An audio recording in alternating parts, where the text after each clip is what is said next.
Hello everybody. I am at one of my favorite places and a real unsung hero here of Gettysburg. This is the Adams County Historical Society. It goes back to 1888 and it preserves the history of the battle, the battlefield, and of course the entire county. So it has a lot on the borough of Gettysburg. It has a lot on the of any record you might want that concerns Adams County. Gettysburg is the seat of Adams County, and it has a lot because of this that has to do with the Gettysburg battlefield and the Gettysburg Address. So we're really happy to be here. They're a good partner of ours. They often break things out on the battlefield. They even put out our award-winning Hallowed Ground magazine here. So we love doing things together with the Adams County Historical Society. We'll soon meet not one but two directors of the Adams County Historical Society as well. But first, let me bring on Tim Smith. You know him, good friend here. He is the, he is the research manager. How about that? I think I might have just given you a promotion. Collections manager at the Adams County Historical Society. Come on, that's Chris White behind the camera. Tim Smith, what do we got?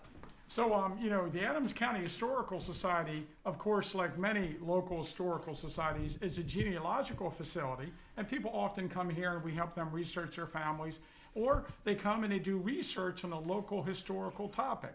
But also, like many historical societies, we collect items. Items have been donated to us over the years relating to local history. We have a large collection of materials to share with the public. So let's show you some of our items. And as we're going in there, someone's asking, is this being recorded? Yes, it's being recorded on Facebook, and all these videos will be available on Facebook and some on YouTube as well. So check us out there. We have a large collection of things on display here relating to our local history that we thought that you guys out there might be interested in. One of the keystones of our collection, one of the things that I think is most interesting is this original 1786 map of the town lot showing the original town lots as laid out by James Geddes. And of course it's probably laid out in 1785, and he offers lots for sale starting in 1786. And you can see the center of the town on his drawing. And of course this doesn't say it, but on his deeds, he refers to this as the diamond. And of course earlier we just came down Carlisle Street and across York Street. And of course at that time it was called North Baltimore Street. But this is on an animal hide of some sort, printed on maybe a sheepskin. But this came to us from William Tipton's granddaughter, the famous photographer.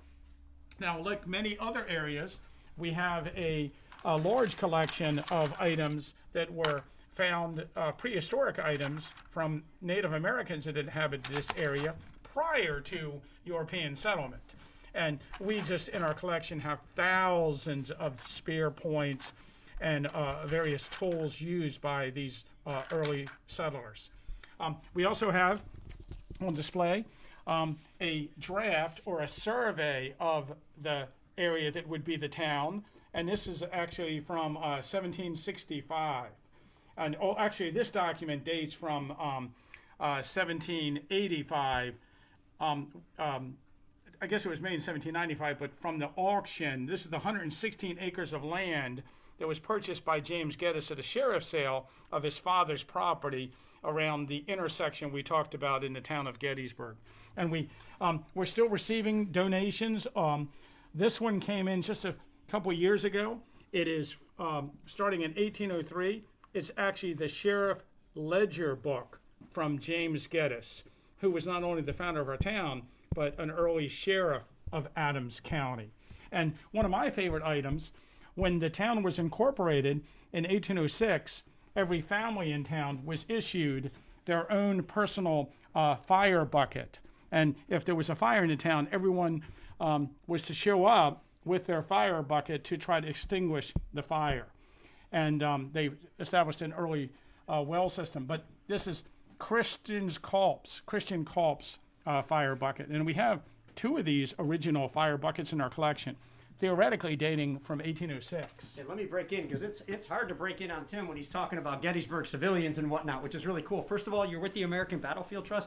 We appreciate you being here, and thank you so much. We hope you'll share this with your friends. This is the kind of history that can really help us to perpetuate our democracy, like long term. I know that might seem a little bit of a strong thing, but Benjamin Franklin said it himself. We have a republic if we can keep it, and history is one of those ways to do it. I want to point out that we all talk about the Battle of Gettysburg, but there is supposedly, Native American battles happening here before, and Tim just showed some arrowheads from that. I think it's called the Battle of the Crows, fought not far away from Big Round Top. Supposedly it took a square mile just to bury the chiefs. So we see that too. We really appreciate if you'll share this with as many people as possible. This is me behind the mask, David. I appreciate it. And we are abiding by the local, state, and individual regulations here. So if you don't like us wearing the mask, this is free. Don't watch. Okay, but we think we're understandable. We can hear it right here as we go. And as for the rest of you, we hope you'll share this with your friends. Hello, Shannon. And let me bring Tim back in before we bring on. Oh no, it's time to bring on Andrew Dalton, great friend of ours, and he is the executive director of the Adams County Historical Society. Andrew? Thanks, Gary. Yeah, thank you all for joining us. As Tim mentioned, we actually, here at the Adams County Historical Society, preserve over 1 million historic items that are significant to our community. And as Tim showed you, these artifacts go back hundreds of years. There's 300 plus years of history here in Adams County. And I wanted to show you just a few other artifacts that are representative of some of that earlier story that you might not be familiar with. Tim talked about James Geddes, our town founder. We also have a connection to famous American Francis Scott Key. This is actually an incredibly rare document. It is the manumission paper, or the freedom paper, of a slave named Clem Johnson, who Key brought to Gettysburg, to our courthouse in 1831, and set free with this document. It's a signed document from Key, and a wonderful story about Clem Johnson, his freedom, and it ties into the larger story of our black history here in Gettysburg. This is a photograph down on the table of Margaret Palm. She was a washerwoman in the town of Gettysburg in the 1850s, and she was actually the target of a kidnapping attempt by slave catchers. And you can see in that photograph, Mag shows the photographer how they had tied her hands. Now, she fought them off, actually bit one of their thumbs off, supposedly, which is, I think, a great story. But this is an original photograph of her. Of course, the Civil War period is kind of the most significant, perhaps the watershed moment here in our history as a community. So there's a few artifacts I wanted to show related to that period.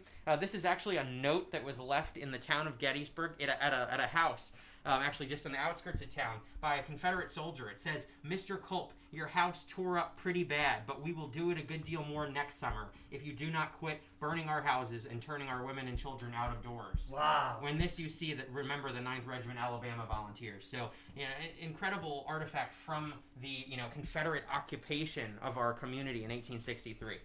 We also preserve over 300 accounts of the battle written by local citizens. One of them is the famous John Rupp letter, written July 19th, I believe, 1863. That's the original letter where John Rupp talks about his house being, taken over by the two armies. There's Confederate and Union soldiers firing through the house at each other.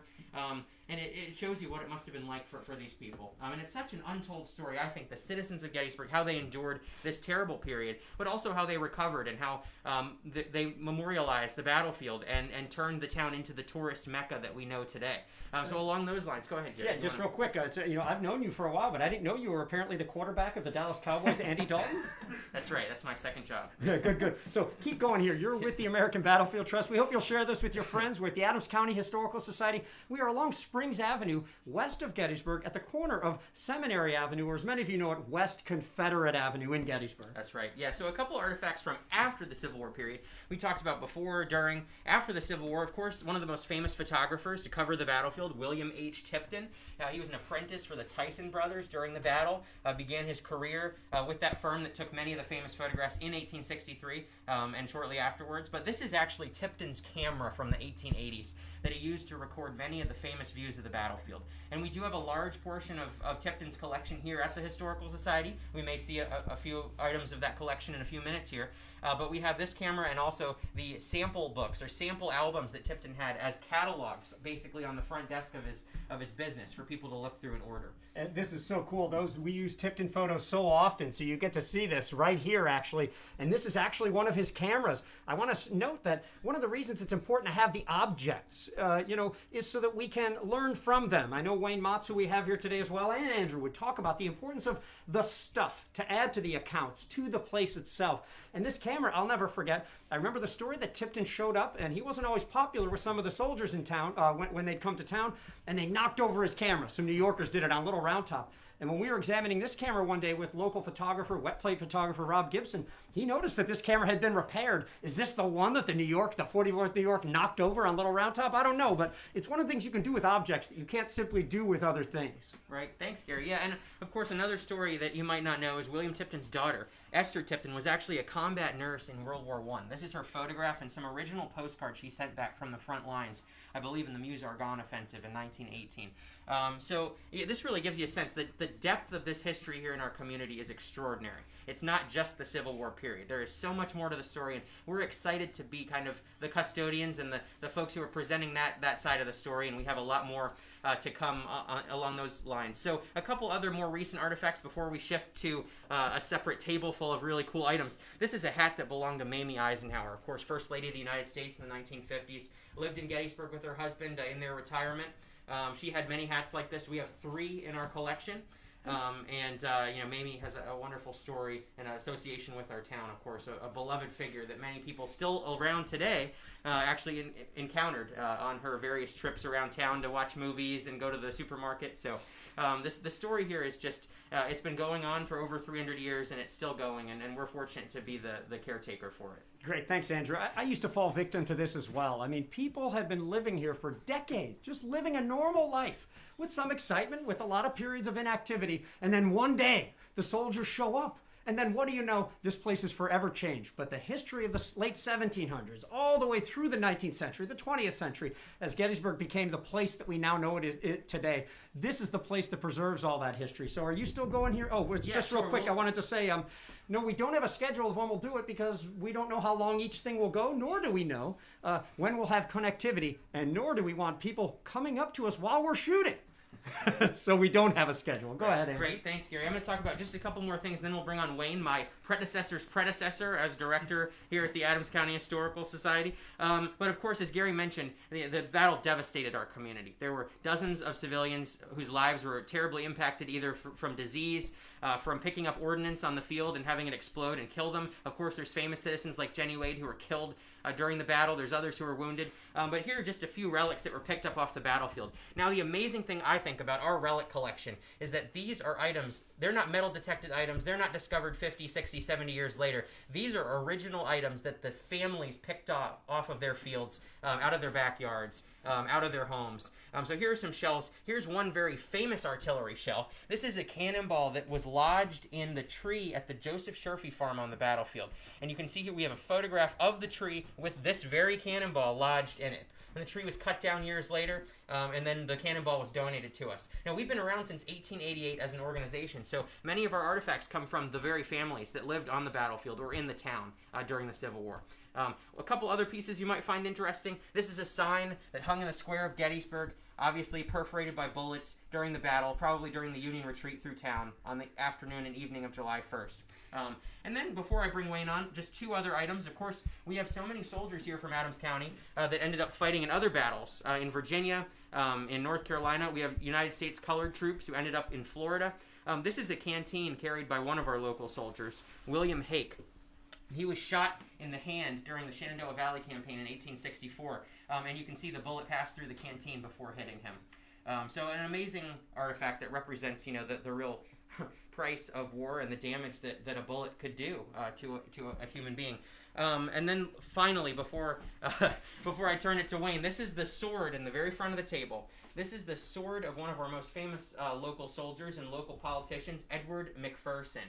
He's the owner of the McPherson Farm on the First Days Battlefield. He's in the United States House of Representatives, actually loses his re-election campaign, and ends up becoming appointed to clerk of the House of Representatives. He's in the movie Lincoln. If you watch carefully, he's the one reading the role. So McPherson's the first captain of Company K, 1st Pennsylvania Volunteers, the local unit here from Gettysburg that ends up coming back and fighting in the Valley of Death on July 2nd, 1863. So I want to bring, actually, you want to say anything, Gary? Of course, I'm Gary. I always want to say something. Thanks, everybody, for watching here. I'm glad to see Tim York, Mike Warker, and a whole bunch of our other friends watching. Please share this with your friends. Someone asked again where we are. We are at the Adams County Historical Society. We're at the corner of Springs Avenue and West Confederate or Seminary Avenue. In other words, we're about a mile west of Gettysburg or a quarter mile south of Lee's headquarters at Gettysburg. Really excited to be here. You were just listening to Andrew Dalton, Executive Director of the Adams County Historical Society. And let's bring on then Director Emeritus Wayne Motz. You already know him, who knows this place really well and has a few things to talk about. Thanks a lot, Gary. So not only do I get to be the CEO of the National Civil War Museum, but before that, I get to be the Director Emeritus, which means Andrew has to take all the lumps and I get all the bows, everybody. I just want to point out a couple great Civil War items right here, because at least one of them we're going to talk about a little bit later. This is the Physician Handbook that belonged to Dr. John W.C. O'Neill. Everybody that knows me knows I'm obsessed with middle names, just like Gary. John William Crapster O'Neill. How would you like to have a middle name like that, Crapster? Dr. O'Neill was born down in Fairfax County, Virginia in 1821. He's 42 years old here during the Battle of Gettysburg. He goes to Gettysburg College. He doesn't graduate from there. He goes to medical school. He marries a girl from Hanover, Pennsylvania, and he moves to Gettysburg in February of 1863, just a few months before the battle. He is the one that is chiefly responsible for documenting Confederate burials. And this physician handbook that you see, and the Historical Society has this entire collection of handbooks, including the one for 1863. O'Neill goes around the battlefield and notes burial locations in the physician handbook. And we're going to talk a little bit more about him, I know, later on. I also want to point out this handkerchief or neckerchief. It's one of my favorite pieces in the Adams County Historical Society. This one belonged to a young girl named Emma Yount, and she was the daughter of the owner of the Washington Hotel. Now, Gary and Tim were making fun of the Lincoln Diner over there this morning across from the train station. That was the site of the Washington Hotel. When the train was brought into Gettysburg in 1858, there was no depot. The depot was not finished until 1859. So that means for the first couple months, you actually had to wait at the Washington Hotel.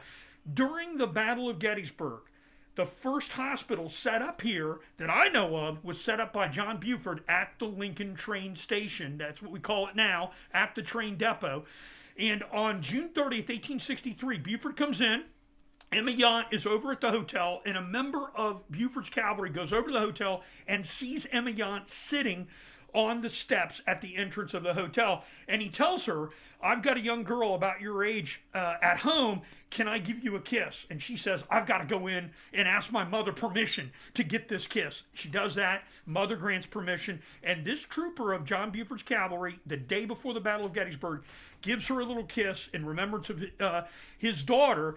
And she actually gets this handkerchief or neckerchief that now belongs here at the Adams County Historical Society. So you're looking at something, everybody, 157 years old. What a great treasure. Super cool, Wayne. I have lots to say, of course, but Andrew has something else first. Sure, just one other piece I want to point out, actually two more. The photograph on the shelf behind what we're going to talk about to conclude in this room. This is a photograph of Basil Biggs and his wife Mary Jane Jackson. You may know Basil Biggs, one of our African-American residents in the town of Gettysburg during the battle. He lived at a farm in Cumberland Township. But Basil Biggs and a crew of other African-American citizens were largely responsible for moving the bodies of Union soldiers on the battlefield from their temporary locations, their temporary graves, to the new Soldiers National Cemetery. And we're lucky to have this original photograph of Biggs to kind of supplement what we know about his story and the stories of the other African-American residents of the community that don't always see enough attention. And that photo donated by Tim Smith, That's I right. believe, Tim, to the I Adams believe, County Historical Society. Bought it at a local auction. And then finally, I didn't want to leave this room without pointing this last item out to you all. This is a surgeon's kit, extremely rare. It's a Confederate surgeon's kit that was left behind here at Gettysburg by a Georgia doctor, Thomas Means, who was amputating limbs and treating other wounds for Hood's division at the Plank Farm on Willoughby's Run. So this is an original Confederate surgeon's kit. And what's interesting about the kit, is that Thomas Means and his other fellow doctors ran out of equipment to treat the wounds, and so they were forced to cut into the backs of their surgeons' kits and pull out the cotton batting in order to plug the wounds. And you can see, if Chris will maybe go back to the kit, in the back of the kit you can see a slice mark where he actually had to cut into the back of the kit and pull out the cotton batting. And as Wayne mentioned, we talked about Dr. O'Neill. This was left at the farm and then given to Dr. J.W.C. O'Neill, who then gave it to us and years later. A little bit more of that. We showed this kit and brought it back out for the first time probably to where it was used on a plank farm, which the members of the American Battlefield Trust helped us to secure an easement on. This is west of Gettysburg, where Pickett's men probably formed and whatnot. One more thing, sorry, Chris, again, but in this particular case, I noticed it at the time, is an old piece of hardtack. And while I don't, I can't confirm that's from the Battle of Gettysburg, I'd be willing to think it was, or I really want it to have been. And if it wasn't so precious, yes, I'd take a bite in case anybody's wondering. Two other things. First of all, you're with the American Battlefield Trust. We're at the Adams County Historical Society in Gettysburg, Pennsylvania. We're about a mile west of Gettysburg. Go to their website to see what the current rules are and when they're open and whatnot. And we are abiding by the rules of the Society, of the Borough of Gettysburg, and of the state of Pennsylvania. The rules are going to get tighter here tonight at midnight, so please check your local regulations if you're going to be coming to Gettysburg. Two, we always like to let the repositories themselves decide whether they should use gloves when they are going to pick up certain objects. So, when you have your own repository, it's going to be up to you when to wear the gloves, and we always like those repositories to be able to make those decisions on their own. Now, you've just seen a lot of incredible stuff, but we've kind of saved the best for last because this place, the Adams County Historical Society, has a lot of items related directly to the Gettysburg Address and Lincoln's 24.88 hours here in Gettysburg. Thanks, Gary. Yeah, we did put some things out on the table I think our viewers might enjoy that are related specifically to Lincoln's visit and the David Wills family. We talked about David Wills. I believe Tim and Gary were talking about Wills earlier. Local attorney, graduate of Pennsylvania College, now Gettysburg College, and ends up hosting the President of the United States at his home on November 18th and into the 19th, 1863. So we're lucky to have a collection of items that belong to David Wills and his family. But I want to start with probably the rarest artifact here on the table. This is an original program from the ceremony associated with the Gettysburg Address, November 19th, 1863. It lists the procession to the cemetery, the order of the march. It lists the speakers, and it is scribbled on by a local resident who probably didn't recognize its significance, but I think that makes the authenticity even greater, perhaps. Andrew, Gary, go ahead. Somebody's asking, are these items on display? And also, what's the website? Yeah, great. So it's www.achs-pa.org, or just type in Adams County Historical Society in Google or whatever browser. And we are currently closed due to COVID. We don't have any displays, and actually the house that we're in now, it's a very old Victorian home, and it's not adequate to continue to preserve all of these items. So we're going to be announcing pretty soon a pretty significant project to address these concerns and to have a new facility for the Historical Society. So stay tuned for that. But in the meantime, let me get back to some of these artifacts that we have here on the table. We're lucky to also preserve a set of books owned by David Wills that was part of his law library. These are original books. They are inscribed by Wills. Let me pull one down here. They actually, the cover was already broken. I didn't just do that. Hashtag cover was already broken. This is Wills would write his name in the front of each book. And then there's actually a stamp that Wills placed in all of his books that said, David Wills, attorney and counselor, Gettysburg, PA. So this is an original set of law books. We have probably over 100 that were in his library at the time of the battle. Some other really neat items from the Wills family. These are signatures collected by David Wills' daughter from the various dignitaries that were present here for the ceremonies on November 19th. So you might recognize some of these signatures. Andrew Curtin, the governor of Pennsylvania. Roy Stone, who commanded a brigade of Pennsylvanians at Gettysburg. Abner Doubleday. There's some foreign dignitaries. And my favorite, Ward Layman, who was really Lincoln's bodyguard. I think he had a more professional title, but he served as the head of Lincoln's security here at Gettysburg. A couple other items. This is a booklet next to it that was given by Edward Everett to David Wills and signed by Edward Everett. It's of a later speech that Everett would give. But another really wonderful artifact that the Wills family ended up giving to the Historical Society. More things related to the speech. We have these two photographs at the end of the table, and they show survivors of the Gettysburg Address who were still living in, I believe, 1918 in the one case. And I think, Tim, do you want to give me the year for 1913 for this photograph? So, of course, this was such a significant event in people's lives here in Adams County that you'd see all across the newspaper in later years when these folks pass away. The first line of their obituary was, "Heard Lincoln at Gettysburg," "Saw Lincoln at Gettysburg," "Shook hands with Lincoln." Unfortunately, probably not every single person shook hands with Lincoln that said that they did. I think in one case there's an infant who's maybe 5 or 6 months old whose obituary says he shook hands with Lincoln, so we might want to take that with a grain of salt. But nonetheless, it was an important event that everybody remembered, everybody talked about. And we also have a couple items from David Will's daughter. She wrote 2 letters. These are 2 letters. There's one here and then one in the front of the table, where she's explaining where Lincoln stayed in the house, what the various rooms were used as during the battle. And people would correspond with her regularly and ask questions about Lincoln's visit. Obviously, she was one of the closest eyewitnesses to the event that day. Finally, at the front of the table, this is a collection of notes taken by a Gettysburg College student in the 1920s who interviewed eyewitnesses to the Gettysburg Address. And you can see those are her note pages from when she was, in these people's homes and talking to them about their reminiscences of that day. And then, Tim, do you want to point out what this last item is here at the end of the table? Here we have a memorandum of conversation. That's what it's called here. This is David Wills actually wrote down his memories of a conversation and a tour that he had with Ulysses S. Grant.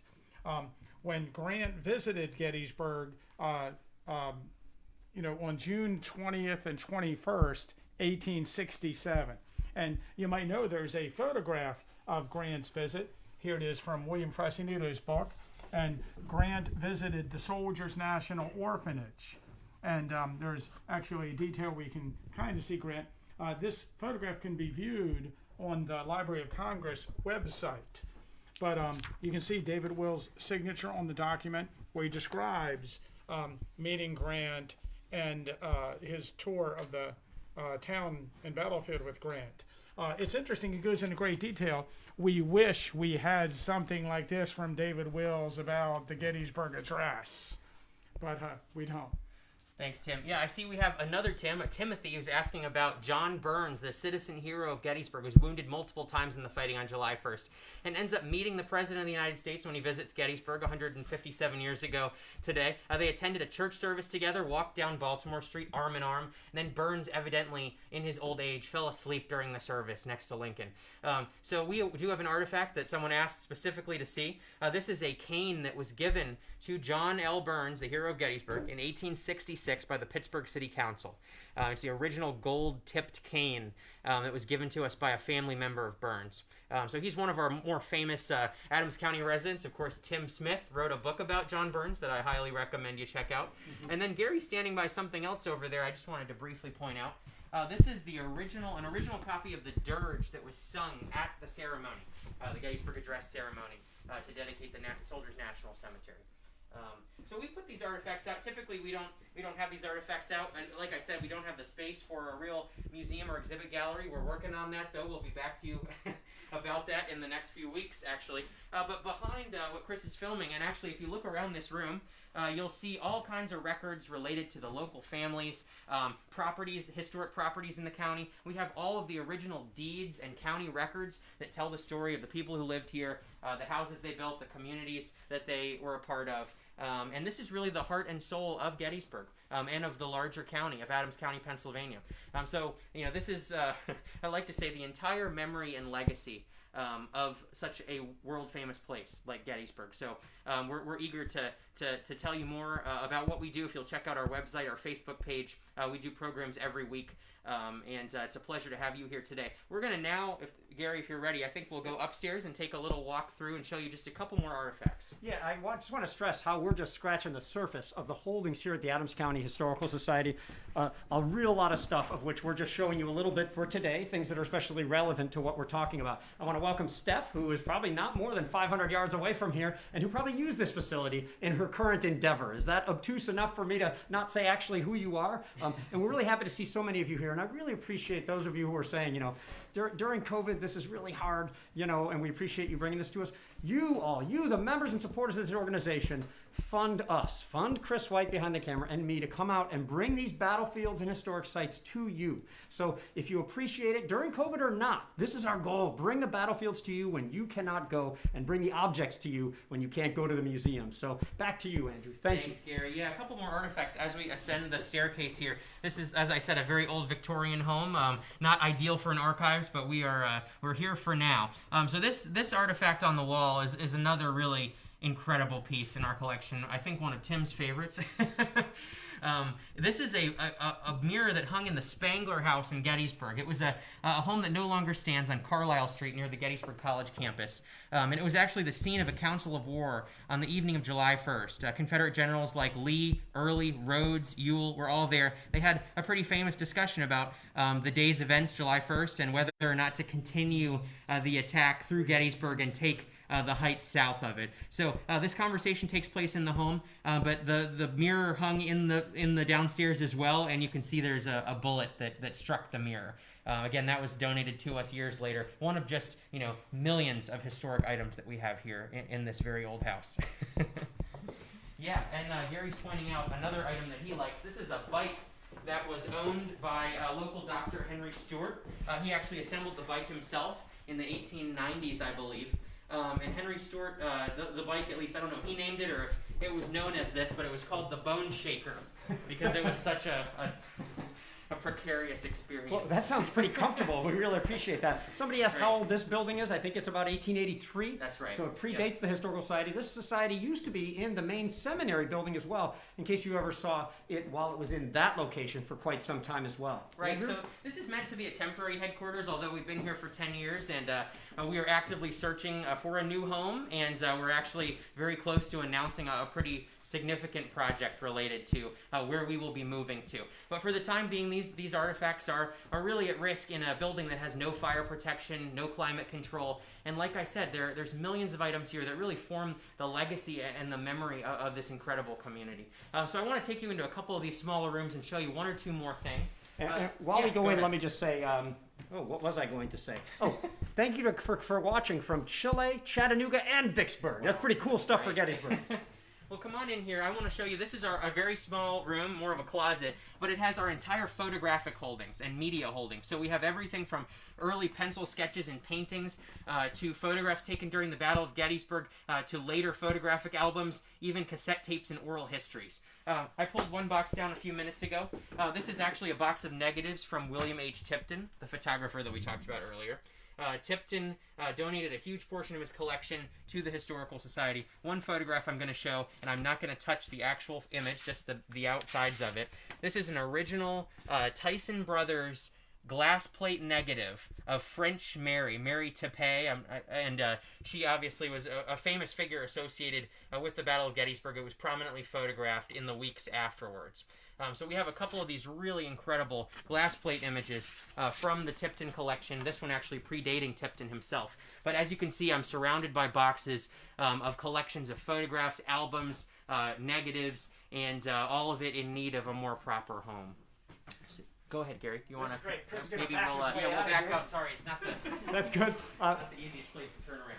First of all, this is our second video of the day. These will live on Facebook indefinitely. We'll also likely put these up on YouTube as well. And it's not too late at that point to share them with your friends. Share these incredible, priceless objects that we have here at the Adams County Historical Society. Our very good friend, and we're so happy to be here with Andrew and with Wayne and with Tim here today. And thank you so much for watching us today. We'll We'll do our best to bring you as many things as possible. We don't want you to know where we are, and we don't know when we can be live until we actually are live and check our connectivity. We do hope to be at the site of Camp Letterman, the huge hospital that sprung up after the battle. We do hope to be in the Evergreen Cemetery at some point, the site of actually Lincoln's Gettysburg Address, and will have some things there that were actually there, at least one, during the Gettysburg Address for the first time, bringing that item and maybe more back since then, as well as some other locations. So stick with us. We don't have a good way to tell you, so just watch for it. You should get a notification on your Facebook, and please share it with your friends. And please check out the Adams County Historical Society, and of course check out battlefields.org, where you have a lifetime worth of information that you can read and learn about our American history. Thank you for helping us to preserve it and for supporting battlefield preservation.